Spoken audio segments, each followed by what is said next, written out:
Welcome back to Carneades.org. Today we're going to be continuing with our series. This is not a series on postmodernism, and combining that with our series, Dumbfounding Definitions, Dizzying Distinctions, and Diabolical Doctrines, series sorting through some of the jargon of philosophy to give you some of the jargon of postmodernism. In this video, we're going to be looking at what is a meta-narrative. Now, meta-narratives or grand narratives are an important concept to postmodern philosophy. One of the most cited definitions of postmodernism is the incredulity towards meta-narratives espoused by Jean-Francois Lyotard.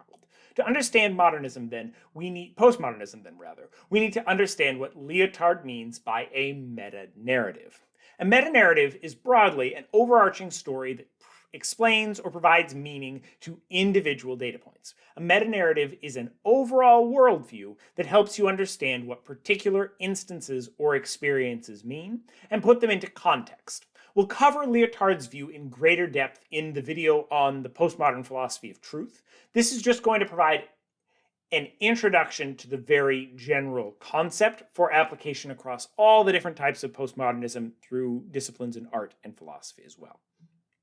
So, there are many different kinds of meta-narratives you can believe in. You might believe in a political meta-narrative, that politics is controlled completely by the interests of the wealthy who buy politicians through campaign donations.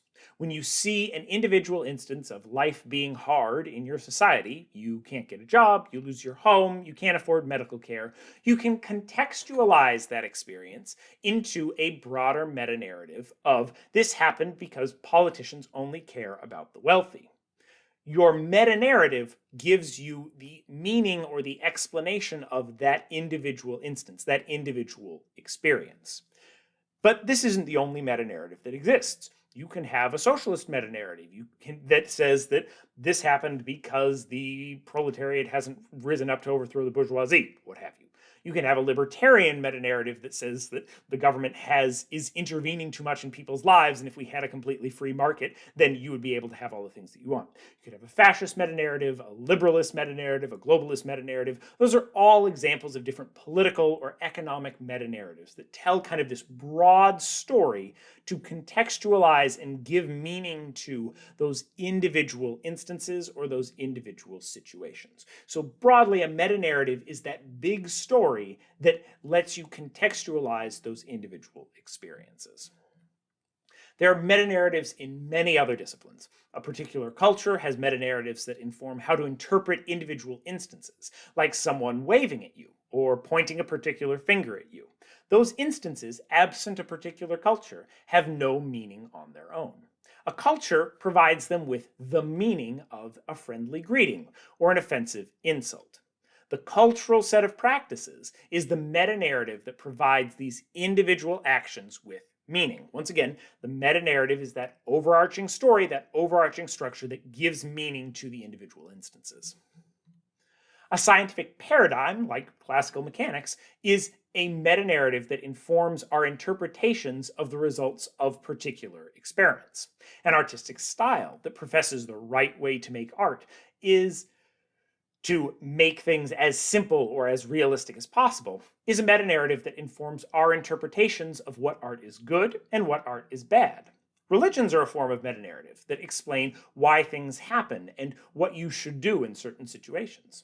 Even the rules of a language are a meta-narrative that explains how to interpret individual letters, words, and phrases.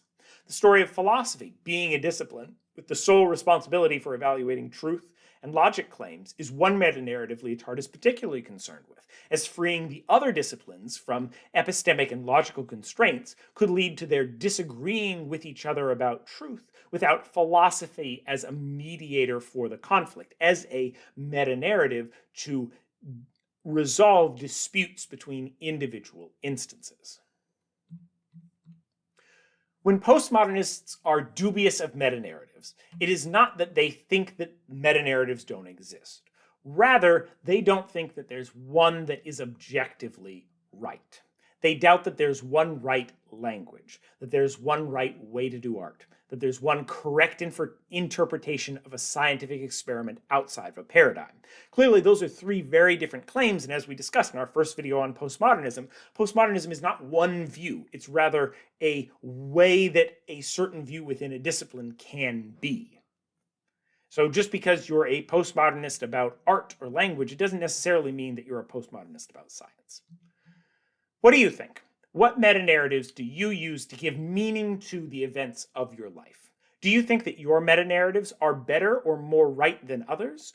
Or do you think that all of these meta-narratives are simply different ways to view those instances or those experiences? Go ahead and click subscribe if you liked this video and you want to see more. We have a whole big 14-part series on postmodernism that's going on right now. So hit subscribe, hit the notification bell if you're interested in these videos and you want to see more. Watch this video and more here at Carneades.org. And as always, stay skeptical, everybody.